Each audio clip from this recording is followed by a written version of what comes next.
now officially live. Yay. Thank you very much for tuning in. It is, oh my God, I have the number here, my updatable script. It is September 26th at, it doesn't tell me what time it is. It's 5:02.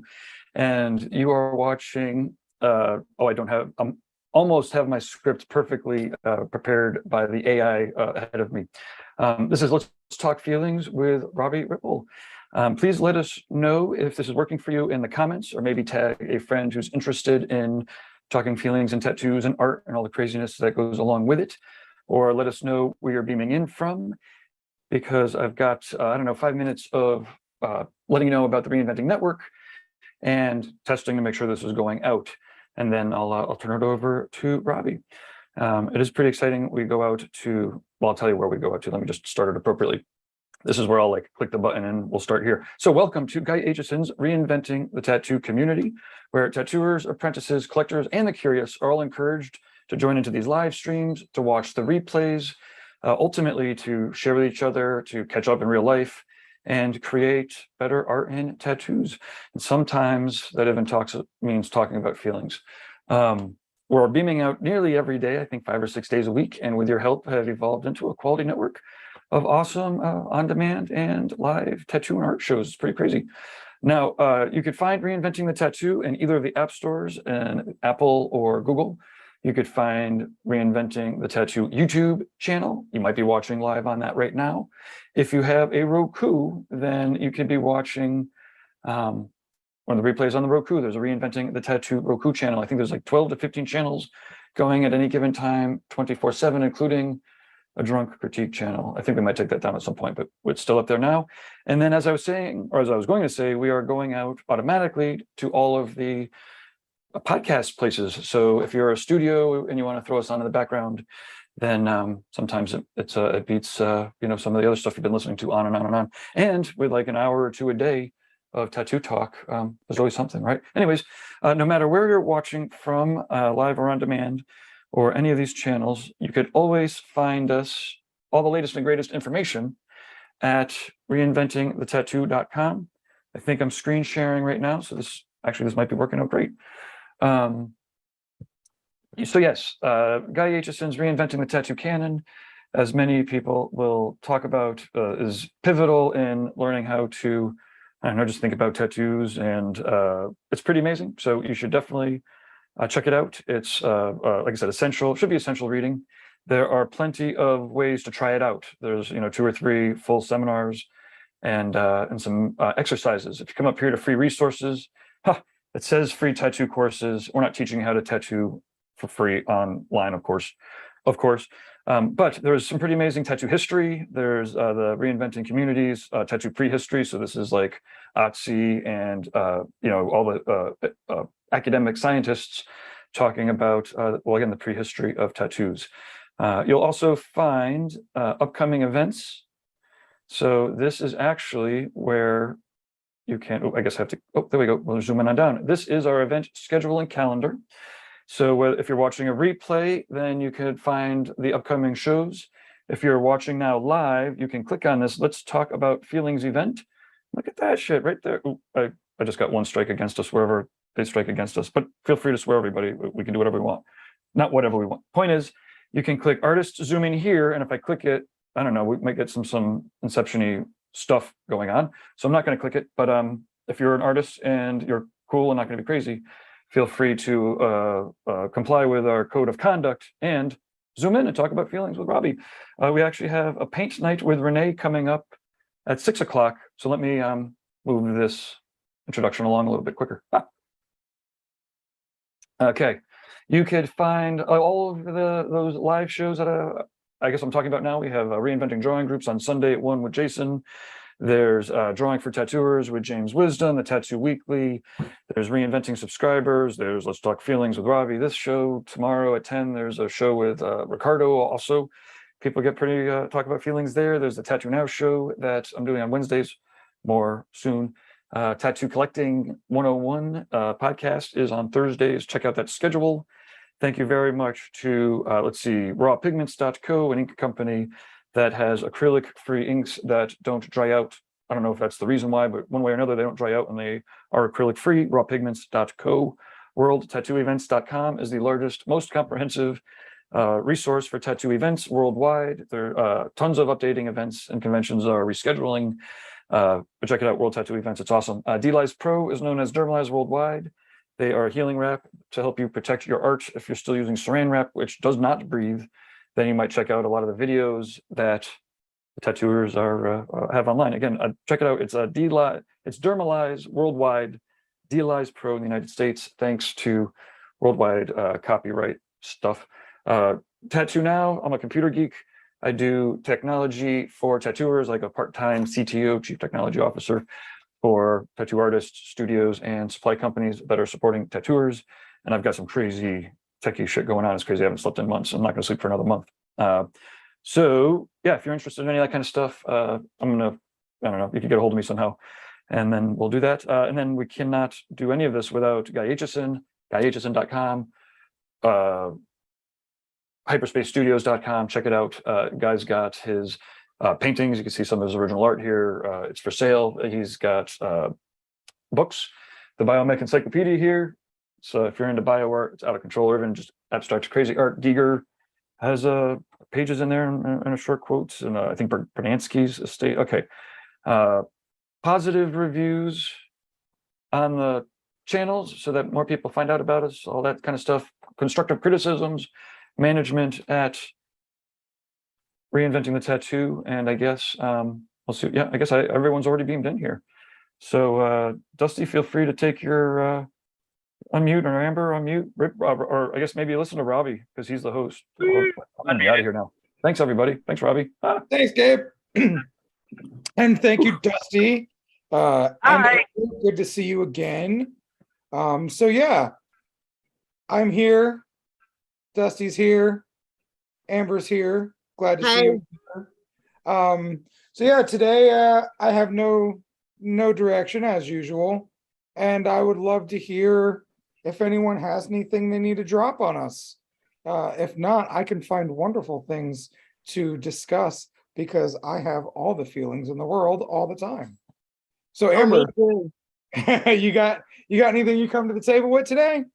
Yeah, just today. Why is it so embarrassing and so hard to accept praise? Oh, you mean you're bad at receiving? Yeah. That is. I'm great at receiving. You're the only one here. Yeah, you are not the only one here with that. But yeah, go ahead. You're great at receiving the criticism. I'm great at constructive criticism when somebody tells me I need to get better and stuff like that and gives me pointers. I'm not good at accepting praise or being told that I am good at something. Well, like we've never been programmed to receive, praise. We've been programmed to receive the negative. We're, as humans, nobody's like, hey, this is how you receive love. This is how you love yourself. It's usually just about protecting yourself more so than anything. Yes. And so the practice of receiving, as I know, as Dusty knows, it's a practice. You have to walk into it with, these open hands. You have to have an open heart. You have to have an open mind, and you have to start loving yourself. Because for me, my belief is the depth of it is you don't love yourself enough. We don't love ourselves enough. No, you're right. Right. So one of the things I do and have been doing way more recently. Gabe, did you need something? No, but I'll hop in when you're done. I gotta about this. So yeah, like one of the things I do, I try to make it every single day. And my body will wake me up, my brain will wake me up, probably 2 to 3 hours before I wake up. And I will go to YouTube and I'll pop in a headphone and I will go. My favorites lately have been Doxy meditation, Dauchsy. But I'll type in like self-love meditation, abundance, wealth meditation. And I'll drop these meditations in my ears while I'm sleeping. Yeah. And so I'll start to program my subconscious. And that's kind of like a life hack, right? I used to call it a cheat, but I'm not doing nothing wrong. So that's why I call it a life hack. It's not a bad idea. I listen to beta waves at night. Right, exactly. It's the same fucking thing. So I'm positively programming my brain in the ways that I want to live and think. So like the one this morning, I typed in self-love meditation, and there was a short exercise at the beginning of like bringing up anger and feeling it, and then breathing in, bringing it all in your belly, and then breathing it all out. And then like just a couple other things, anger. And I can't even remember the rest because anger is one of my favorite to work on because I suck at that in the mornings a lot of the time. Anger is so easy to feel. So easy. And it's a so secondary. easy to turn everything into anger because it's so easy to feel. Right. And it's a secondary emotion. So, you know, anger is usually spawned by fear or lack. Yes. So you're feeling fearful, you're feeling like you're in lack. So now what do? You get mad because you can't fix it. So he went through these couple of things, and then the rest of the meditation was I love myself. So as I'm sitting there with my baby in my arm, trying to keep him asleep and just trying to get myself back to sleep, he just kept saying, I love myself. And I found my brain repeating it a lot. And then at times my brain would trail off on other things. But like I would come back and I would notice this. I'd be like, wow, I didn't even hear him say I love myself because I got so caught up in my shit. And then I come back to I love myself. And this is like in a sleepy, weird state in the morning. I'm on the video at the moment. I'm literally on YouTube right now. It's true. But yeah, I know receiving is something that I'm not naturally good at. It's something that I've had to practice and work towards. I'm gonna hand it over to Dusty for a moment, because I know this is one of the main things that he said to me when he signed up for the Rad Academy powered by the Magical Motherfucker Method. He was like, dude, I've had all these people say nice things to me and welcoming me into their tattoo community, and people traveling from different states to get tattooed by me, and I don't know how to handle it. So Dusty. I don't know. My biggest takeaway from the rip was that you said I don't know how to receive the positive. I know how to receive criticism, constructive criticism, and I think that's the biggest thing. Like, that's a pretty big tell right off the jump that you're basically telling us how you feel about yourself without telling us how you feel about yourself. That if someone validates my opinions that I need to tighten it up, I get it. If someone doesn't validate those opinions and instead presents a counterpoint that I'm just the shit as well, then it's hard to like, whoa, wait a minute, I'm not the shit. You know, I agree with you when you're saying that I need to fix things, but not when, you know, you're saying that there's already positives there. And that's the biggest thing, is like, it always comes from within. And I think the ability to go, you know, talk to yourself and go, okay, when people point out my flaws, why am I so quick to accept it? But when people point out the good sides of me, why is it so hard to deal with?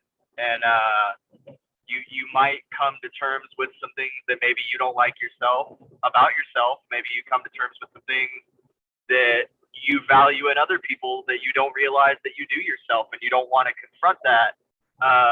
You may also find that there's some things that you do that people value in others that you don't necessarily like about those people, that you're like, well, I don't like hearing this because I don't want to be that thing. And it doesn't have to be a negative. It can be a positive. But I guess the big moral is like, you're kind of telling us from the jump when you say, I can handle people saying the bad, I don't like the good, that's what you want to focus on with yourself, and you want to focus on the negative. And it sucks. It's a process. Oh my God, yeah. Robbie can vouch for something I struggle with daily. I'm constantly talking myself out of being negative towards myself because I'm my own worst critic. Yeah, we all are. Yeah, because it is pick the person you love the most in your life. You're still not with them every second of every day, but you are stuck with yourself whether you like it or not. No matter where you go, there you are. Barring any sort of dope out-of-body experience that you get to have, which, you know, awesome if you do, you're stuck with you pretty much for the long haul. And so you can choose to focus on those negatives and beat yourself up because you are stuck. You're kind of that roommate you can't escape, or you can choose to look at the positives and focus on the rad stuff that you're doing and the good things about you. And there's no issue in being humble and saying, yeah, I've got flaws too. We've all got flaws, but the ability to look past them and say, you know, I'm working on those, but also look at me killing all of these things is such a good thing. Right. And there's no roadmap, there's no easy fix, there's no light switch. You just have to kind of wake yourself up and every morning feed yourself that I'm doing good. Maybe I have some speed bumps here and there, but things are going good. Everybody isn't telling me this for a reason other than it's true. Some people gain stuff sometimes from, blowing smoke up your ass, but if all the people around you are saying positive things, there's got to be something that you did that caused that. Yeah. I keep trying to, my therapist tells me all the time, these people would not be coming to you for tattoos if they did not like your work. So what is it that you're having a hard time accepting? Well, Because it's like, totally true. Your therapist just this morning, I was taking James Wisdom's drawing for tattooers group. Mhm. And when I showed him my work, he said how much I've improved over the last few weeks and how much he thinks I'm capable of. And it made me very uncomfortable because I don't think I'm doing very well. Right. I think I should be doing better than I'm doing. And I'm always criticizing myself that way and trying to push myself further. Well, Somewhere in my brain, I've equated being critical of myself with making myself go further. okay, so where does that come from? Who was critical with you in your early years? Just about everyone close to me. Okay, so you right, you had no fucking what's it called? You had no chance to get out of that without being hypercritical of yourself. Yeah. So now what I'm charging you and challenging you to do is to be peaceful with yourself and try not to be fucking hypercritical all the goddamn time the way you do. Because if the voice in your head was a person, would you be fucking friends with it? No. Exactly. So why the fuck don't you change that? Because that voice in your head is you. Yeah. But It's me with other people's voices attached. It's also everyone else that didn't believe in themselves that projected that onto you. This is generational curses that you're working on. You know what I'm saying? I had a very weird upbringing where it was like, yeah, super positive on one hand, but super critical on another hand. Yes, exactly. I was raised by hippies, but at the same time, we were on a working farm and everything I did was criticized if it wasn't right because I was the oldest. And I had to set the example. So the thing is, now they taught you how to be the oldest and set the example, which is what you're doing in life. People are coming to you for tattoos and for everything else because you are an example. They taught you how to be a leader. They taught you how to also kind of believe in yourself by way of all the things you're doing, but they also taught you how to carry their negative projections along with you. Yes.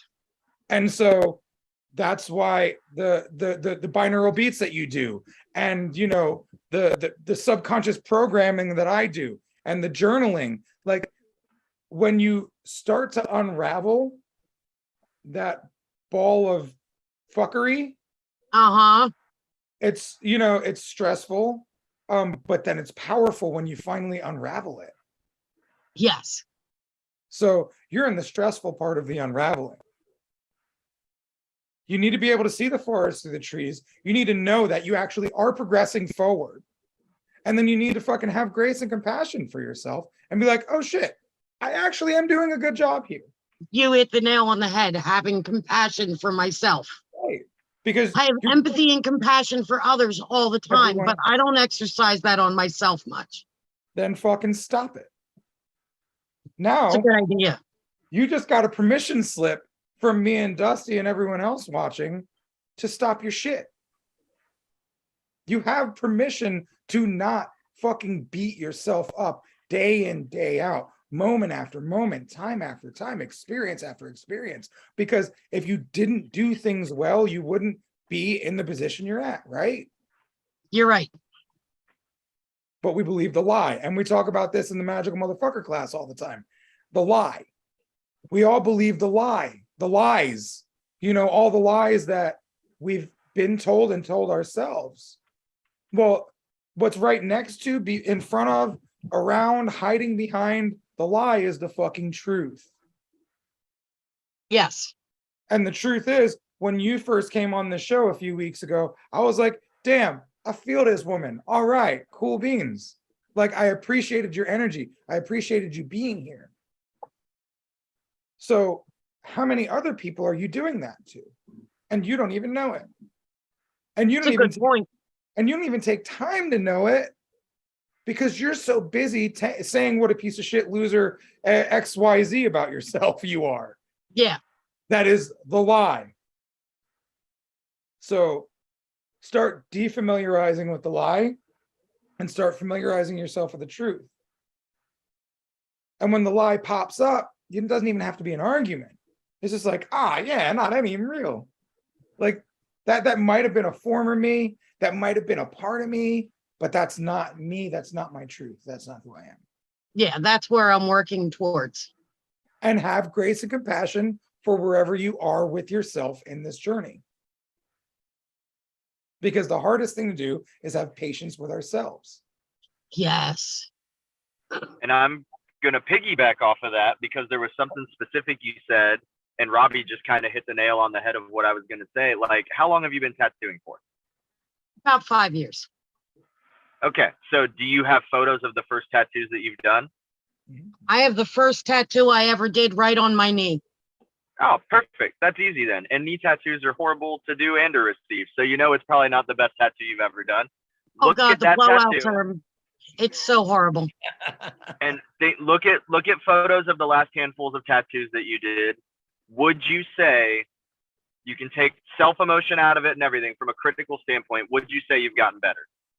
Oh yeah, I'm a completely different tattooer now. Okay. Okay. So if you can say that out loud, yes, why can't you hear it from someone else that can say, hey, your artwork is progressing? And why does it have to be about an end of the journey? You are never going to, you can start running at a 12-minute mile and you can get to an 11-minute mile and you can get to a 10-minute mile and you can lose a bunch of weight and do a bunch of shit and drink a bunch of energy drinks. And eventually you're going to hit a point where there's, the world record. You can't keep getting better at certain things, but you can always appreciate that journey. And even if you get the A+, like A+ is the shit. I consider myself all day, hands down, a C+ tattooer, but I can still look at them and go, man, they're solid. The color's saturated. These are rad. Not everything has to win fucking tattoo of the day to be an awesome tattoo and to make someone happy. So if you can admit to yourself you've gotten better, why can't you just appreciate that part of the journey and say, hey, I was here. Now I'm here. I'd love to get here, but this is still fucking leaps and bounds. Look down at your knee and go, look at how far I've come, and take the damn compliment. Yeah. And I mean, the C+ tattooer thing, that's funny because I don't remember anybody being a C+ student winning awards, but you're winning tattoo awards. So does that mean you're a C+ tattooer, or is that just a fucking limiting belief you put on yourself, right? Maybe a B- these days. All right. I know that I wish I had more consistency with my tattoos. I wish every piece I did was a fucking club banger. You know what I'm saying? Like, yeah. But truth of the matter is, it's not. But my C+ work is somebody's A++ work. You know what I'm saying? Yeah. So no matter what, hey, if I'm passing, I'm good. Doesn't mean I don't want to get better. But wouldn't it feel better if when we feel like we didn't win, we gave ourselves a hug, a smile, some love, and said, damn, you did your fucking best. The person's fucking stoked. And if you don't fucking love it that much, you can offer them a free session to resaturate and fucking clean it up and make it even better. Now you're building your fucking client relationships. You're building your quality. But like, I've done that. Right, exactly. And like my thing is now I just sell people on the concept of multiple session tattoos. I'm like, look, son, if I'm fucking doing an oil painting, it's done in layers. I've actually used that argument. Right. So sometimes your tattoo isn't finished and you're judging yourself against it. Sometimes you just had a weird day and you're judging your best day against your weirdest day. Yeah. Medusa liked that one. Like, Yeah. you know, like, dude, one of the things that was brought up a lot when I was on Ink Master Please was, tell me you're wearing a Backstreet Boys t-shirt. yeah, she is. Yes. This concept got brought up. You're only as good as your last tattoo. And that concept got brought up a lot. Oh, yeah. And it's just not fucking true. It's a concept to keep you strong and growing, but it's not a true statement. No. That's saying you're only as best as your worst day, and that's such a Right. Yeah. It doesn't make sense. bullshit. That's counter. Right. to- It's super counterproductive. It's counterintuitive. It doesn't make sense. No. Horseshit at the end of the day. Are you trying to add in, Medusa? Because you're dead. We can't hear you. Oh. There we go. Oh shit. Sorry. Medusa unmuted. Wait, which part did you Fuck, catch? Backstreet's back. I heard nothing from you until I said something. Hey, what I was trying and failing to add in was if I thought I was as good as one of the tattoos I did this last Sunday, where I ended up feeling so bad that I wanted to cry and told my boss that I was considering quitting because I don't deserve to be like hacking people up, then I would have quit everything so long ago. Right. Like if that was my best, no, that's not my best. I know it's not my best. I just had a bad day where my body gave 80%, even though my mind wanted, like my hands gave 80%, even though my brain wanted to give 100. And if I said that's my best, fuck that. But you know, No, the that's just person way to probably tear loved it. yourself down. Yeah. Oh yeah, the clients did love it. I personally don't like it. I didn't think that it was the best that I could offer, but we all have our off days.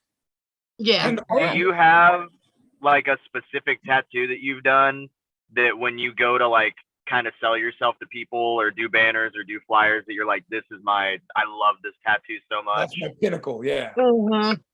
The Then that's very your fucking next best. the very next work day, I had a couple of days off and then I went back to work after I had some time to think about it and stopped beating myself up for having an off day. I did one of the best tattoos that I've done yet. Well, and I was it was an all like, off I'm gonna day? go in and try again. Was it an Then off that- day or that- where you just didn't hit your fucking mark? It was just an off No. day. That's all. Yeah. Right. Like And it's not the end of the world. You've clearly got a best, so that's your best. And I love that you used the term yet. That is such a nail on the head of the whole idea of like, yeah, we all want to strive to get better, but it doesn't mean you can't appreciate how far you've come. And the fact that you're like, this is my coolest for now. Check back in with me 3 years from now. Check back in with me a decade from now. When I'm looking at my coolest then, and I'm like, yeah, that was cool. Here's where I'm at now. Like, you're enjoying the journey and the adventure, and that's so awesome. And you're going to look back so much happier because you are allowing yourself to appreciate when you're the shit and to know that when you're not, that you just fucking pee swift and shake it off and come back in swinging the next day. Yep. I mean, think about it. I mean, I think I walked in or I started listening to you guys right when I got off work. I got off work early today, so I get to see you and annoy you. Hey. Yay. I was listening to you guys talking about tattoos, like Amber was saying her first tattoo's on her knee. Yeah. Imagine being in that mentality again and seeing the tattoos you do now. You'd be so stoked for yourself. Right. Yeah. right? I'm like, Right. holy crap, you're fine. You're great. You're better than you were right then. And you then wouldn't think that you would be that good now. So And like, truth be told, I've seen like Steve Butcher and Nico Hurtado tattoos that needed more work, needed more passes, needed more love put on. And those are some of the best artists in the world. So like, if those guys are allowed to have off days and still be considered the best in the world, what makes them different than you? Yeah, We're all the same. they're fucking- just humans too. I am currently in Dave, a hold on, Dave, you're muted. seminar. Oh, is Gabe saying something? I did want to, sometimes those guys they know they're going to do multiple passes, right? So that might Oh not no, I'm necessarily be talking an about off when day. I'm talking about when I've seen the finished product and I'm like, wow, I expected more out of this. There you But go. I'm like, down with that. Yeah, Right. for sure. I'm just, but with those guys, they do also often do multiple passes on their tattoos. So, you know, and people like Baxter and whatnot, you know, you'll find their tattoos mid-tattoo and be like, what the fuck is that? Right, and that's one of the things I've had to Yeah. battle with doing multiple sessions, because I'll hate the tattoo like every session until it's finished. Yeah. Yeah. Robbie, I've been watching some of your YouTube videos that you've Yeah. been putting out, or at least listening to them while I've been working. The last couple of days, I've had long appointments where my clients put in headphones and zoned out. And so I put on headphones and had a playlist of Rad Academy going on while I tattooed. And one Nice. of the really, really key notes that I took from that was, I mean, it's just the first pass. You can go back and fix that. Oops. In the next session. Right. You were Right. talking about how you weren't like committing to lines yet. You're just building it up softly and all of that. So, and that combining that with something my boss told me, where she was like, it's not a bad tattoo until you say you're done with it. Mm. Mm-hmm. And the truth is, like those tattoos that I've seen by these amazing artists that I was a little underwhelmed by, that's me holding them to their best day and saying they can't have a different day. Yeah. And that's not fair. And you know what? Every one of us looks at our work and says, I'm not in love with that piece, even though I'm finished with it. Maybe I should give it some more love. You know what I'm saying? Like, it's totally okay to not be perfect every fucking time. Like I got- Dustin was saying, you can't fucking run a 0-minute mile. Like, Yeah. you know, like, Yeah. What do you mean I can't?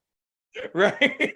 I mean, you're right, but I don't appreciate you saying that. Right, and I'm not the one to usually say you can't do shit, but like, look, there are true limitations in life, and being fucking perfect every time is like running a 0-minute mile.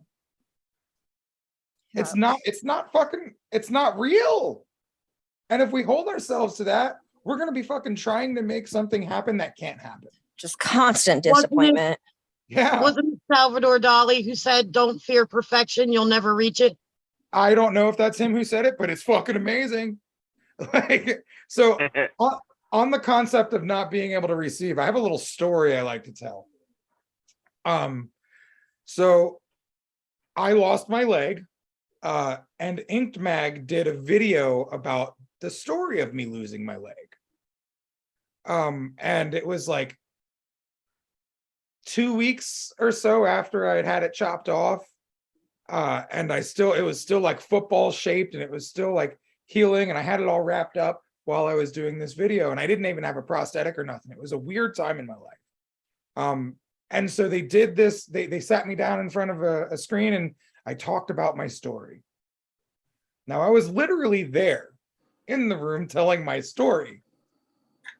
But when I watched that fucking story on the TV, like once they released it, I was mind blown, and I was taken back real big. And like at the end, they were like, "We love you, Robbie." And I was like, "Oh my God, that was big." And then fucking Donna, my spouse, she sits here and fucking forces me to listen to her read me every single fucking positive comment on that YouTube video. And it was disgusting. Dude, I sat there and I remember like holding myself and shaking and ugly fucking crying. Uh-huh. Oh, dude, it was so hard to take it in and feel all that love. And it was a practice in immersion therapy that she was doing with me, right? Like she knew what she was doing, but I was fighting for my fucking life. Oh, it felt like that feeling you get when you get broken up with. They're fucking, like just like this terrible gut wrenching, like I don't know how to love or accept this fucking feeling. And it was just all these people telling me how great I fucking am. So I saw that video. An hour, and it was miserable, but it was beautiful. What was that, Medusa? I saw that video when I was searching you so that I could find your motivational videos. Mhm. I was also looking more into the the human coaching that you do. So YouTube and all of that brought up that video, and I was just, your perseverance and the emotion you showed enduring all of that during that video and having it have been filmed so freshly, like right after the accident and everything. I'm just gonna go ahead and say it because the last time I was on here, you said you like to do it. You made me cry. But it was good. It was all like, oh my God, like if this guy can do it, like I know, like he did it, I can do it. Like we can all do it. That's awesome. It was very, very inspiring and really uplifting to to see like your point of view and how you got through that. Yeah, because like I mean, when something like that happens to you, you don't ever wake up and say, this is the day that this is going to happen to me.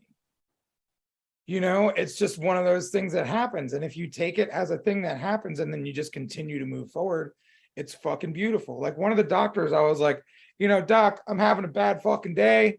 I'm stressed out. I'm worried about losing my leg. I don't know. And this is when they thought I was going to keep my leg.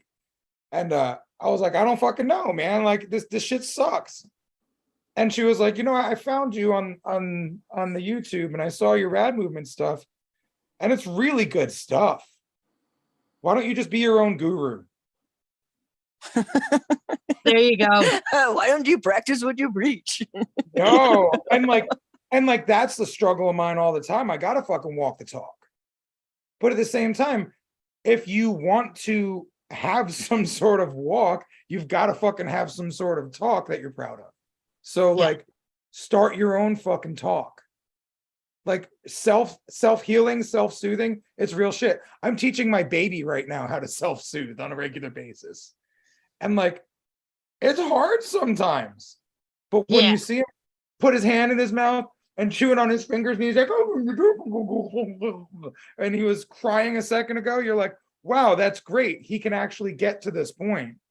He can soothe himself. And it teaches me like, oh shit, I didn't think he was going to calm down today. I can soothe myself at times. So when you learn that, like, you have to soothe yourself, you have to teach yourself, you have to be the one that moves the needle. That's how you get there. And, having patience with the process. The patience with the process part. Well, I'm getting a little better. We all do, like if we try. But like one of the homies told me a long time ago, if you get 1% better every day, you're 365% better by the end of the year. It's true. I mean, like practice is something I still have to work on. I mean, they call me Medusa because it starts with an M, and what else starts with an M? Not patience.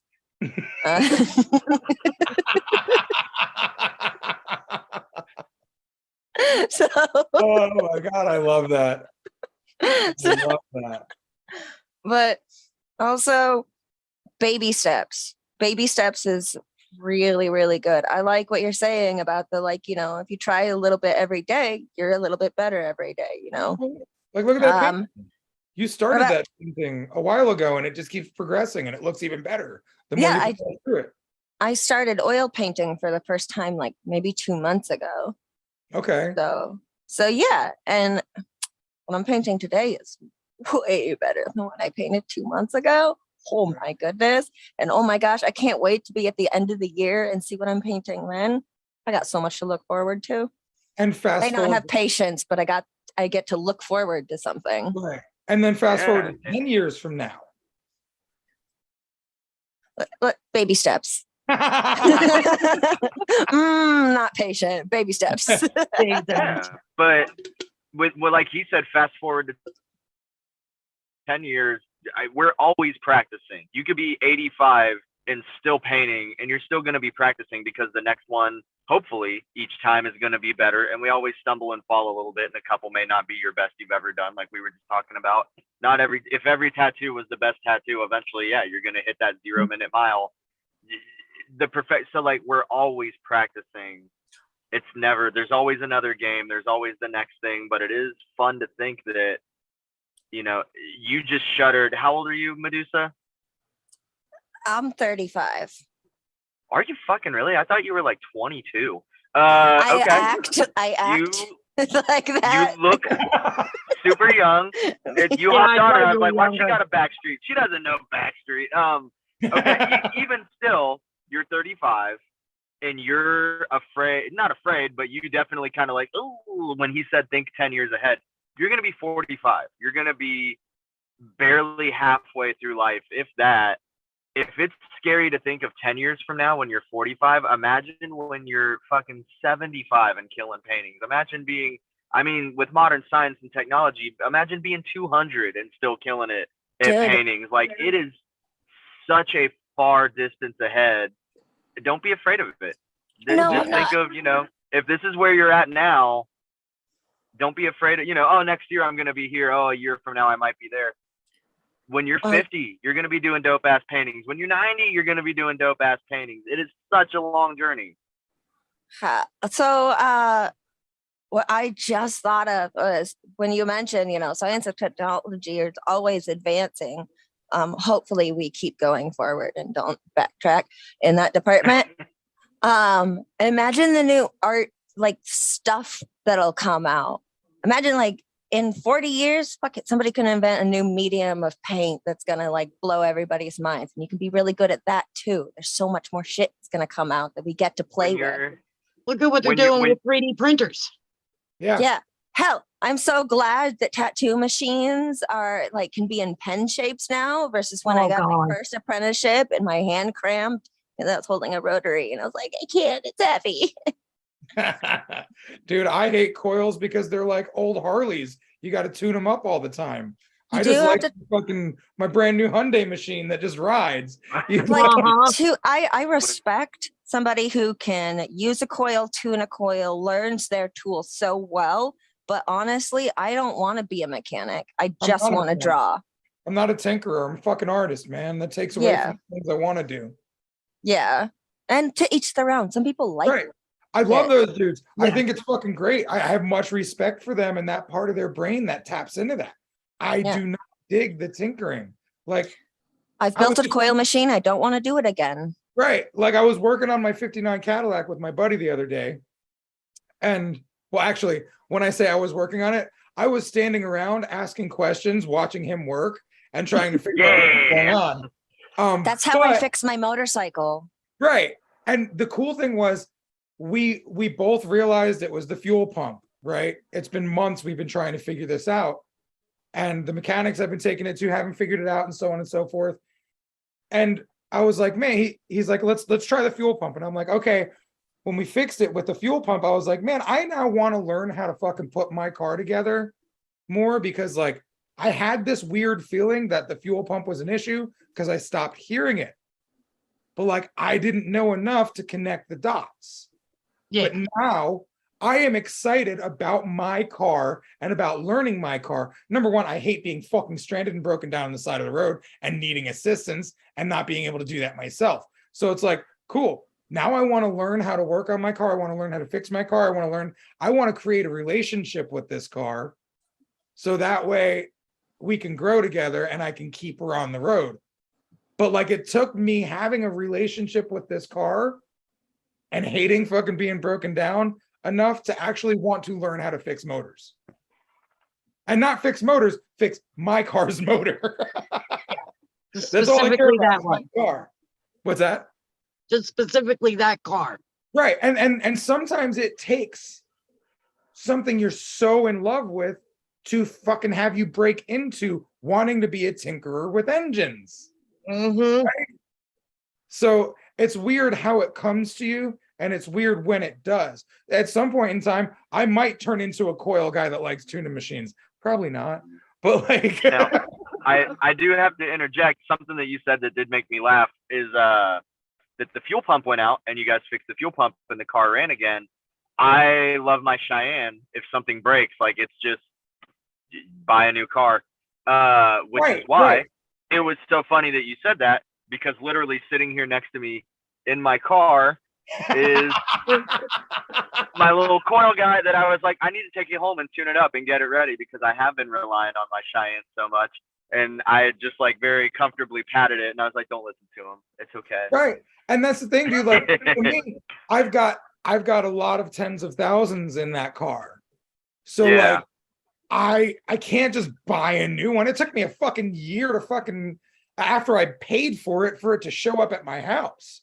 So like there was a lot that had to go on with that car to get it to where I wanted it to be. So like that was my process of dealing with that, trusting the process. And if I want to go ahead and spend another fucking ton of money on a car, cool, I can do that and junk this car when it goes dead. But like, you know, this $600 or $1,000 for a tattoo machine, yeah, it's easy to fucking go and buy a new one, you know? Like that's my vehicle to work every day. Sometimes. And the reason it's funny, the reason I brought this, I'm unpacking my stuff in a different shop, and so it was just there, and I was like, oh, cool, I need to take it home and mess with it. But I was talking with, I think, do you know Chris Powell? Yeah. Used to work at Outline. Chris is fucking awesome. He won like a bunch of trophies at this convention we were at this weekend. And I was talking to his apprentice about a tattoo she had done on a friend of mine. And she's got, I think, like 20, 30 tattoos deep. And she's already doing these black and gray realisms that are just nuts. And I was complimenting her and gassing her up and chatting with her. And she's like, yeah, I really liked that one, but it was a long day because my machine broke. And, you know, I was using Chris's backup machine and it wasn't acting right. And so I got to figure something out, you know, while I whatever. And I was like, oh, well, what are you looking to get next? And she's like, I don't know. I'm an apprentice. I don't have, you know, $1,200 to drop on a machine. And it's a special situation with her because this girl's like fucking 17 and a senior in high school and already tattooing circles. But it is like crazy. And that's what got it kicking in my head, because I had a machine crap out at me at 208 Fest in Boise, one of Carlton's conventions. And I was on the other side of the country. I was like, fuck, I got to go buy another one. So I went and found the guy selling Cheyenne, grabbed another one, hooked my grip up and went. And I was like, man, I'm fortunate enough to be in that position. But hearing her talk about that, I was like, man, I need to get off my lazy ass and get something that, you know, if it's not working, that I can twist a screw and fucking Fonzie it with my elbow and hopefully get it working. And it was more of an issue of wanting to teach myself some self-reliance with it. But I also just thought it was funny because you guys were talking about that specifically, and it's like literally sitting here on my dash in my hand, and I'm like, oh, I want to learn to tinker again. Well, dude, it's funny because like I've gone from, you know, tinkering with coils years ago to then I started using rotaries when like they became popular, you know, 10, 15 years ago, like when they started reemerging. What? I was just thinking about my first rotary machine was that little boxy Stealth. The little fat belly black ones, yeah. Yeah, from like 2008 when I had my first apprenticeship, and my mentor was like, coil rotary, what do you want to work with right now? And I picked up the coil and I was like, it's too heavy. And I picked up the rotary. I was like, this'll do anything, right? And then I sucked. You always suck at the beginning, but yeah. I didn't know what I was doing. It was very weird. Right. But yeah, also the motor wasn't very powerful. See, for me, the ones that I found were fucking killer. They were $100 fucking machines. You could buy a ton of them on fucking Amazon and not even stress about it. Fucking if one shitted on you, throw it in the garbage and fucking pick up the new one. And if you're not fucking making $100 with a couple of tattoos, you're probably not doing something right. You know, so I was like, fuck yeah, I'm with it. And I was so tired of coils at that point because I didn't know how to tune them and I didn't want to put the energy into tuning them. So I was like, fuck it, rotaries are my thing. And now I just love rotaries, but like I've been spoiled because like, yeah, I remember the coil days. I remember buying rotaries. I remember when I used to have to buy machines. I've been fucking sponsored for so long that I haven't fucking bought a machine in so many years. I forgot people have to fucking pay for them. You know what I'm saying? So like, it's like really wild. And that's a blessing that I didn't even realize that like, that's a big thing for receiving, Amber. Like I am receiving, you know, and I just got a text from Gabe, 3-minute warning. So we've been warned. We have been warned. So Renee Little, a good friend of mine, an amazing artist, is doing a paint night here on Reinventing. So in 3 minutes, you can switch over to her thing and check out what she's doing. But yeah, so we only have probably 2 minutes left now. So I'll kind of start to wrap this up. Receiving, it's a hard thing to do. Start to fucking practice it. You know what I'm saying? Dig deep inside yourself. Figure out, why am I not good at receiving? Who fucking told me that I needed to be so critical of myself? And then just start listening to the truth instead of the lie. Because everything you've been built up to this whole time is the lie. And the truth is in there, inside of you. Yeah. Truth is a voice inside of you all the time. Now, depending on its volume and where you're at and what you're looking at, like I said, when I was meditating this morning, I didn't even hear him talking sometimes. And then sometimes I heard nothing but him because my voice got too loud and I started focusing on the worries. Yeah. The lies instead of the truth. The truth is you are amazing. People love you. People are coming to you for a fucking reason. Don't discount yourself. I appreciate that. You're very welcome. And that's the Thanks, thing. Robbie. You're welcome, Medusa. And don't just thank me, thanks Dusty, because he's here too. Yeah, offering thank you, his Dusty. insight. Dusty, you're great. I love I having appreciate you very much. I love having everyone just kicking around thoughts, ideas, and stuff. So thank you guys for showing up. Amber and Medusa, you guys are fucking slick. Gabe, you're muted. So if you're I'm muted. Can I weigh in real quick? Yeah, holler. I'm just saying you don't even have to believe in yourself to take a compliment, really. You just need to make sure that you're not insulting the person giving you the compliment, right? Because if they're giving you a compliment, you know, you don't have to believe in yourself. You just have to say thank you and not insult them for thinking that you're awesome. And then, you know, everyone is pretty awesome, you know. Yeah, and serious. So that's actually one of the things I love saying. Like, if you're not going to smack somebody in the face when they give you a compliment, don't discount their compliment. Because that's really what it's like when somebody's like, "You're great," and you're like, "No, I suck." They're like, "Oh God, I suck." Yeah. I mean, and you're saying you don't really, and you're devaluing, like you don't really know what great is, right? Like, and because you are greater than most people. Most people suck too, right? So it's not like it's like a super high level, right? Like we're just saying, like, you know, most people are fucking shitty and suck. You're better than that, which is true, right? And you can always get better. And you're better than the tattoo on your knee. You're always better than that's what you did. If you do respect the person that said it, then maybe fucking listen to them and be like, yeah, maybe I am rad because they said it and I respect them. Yeah. Yeah. Yeah. But don't let your clients fool you. Anyways, we got to switch over to paint night. All right. See you all at paint night. Links on the homepage. Great, guys. See you next week. All right, guys. Thank you so much. I will see you all soon.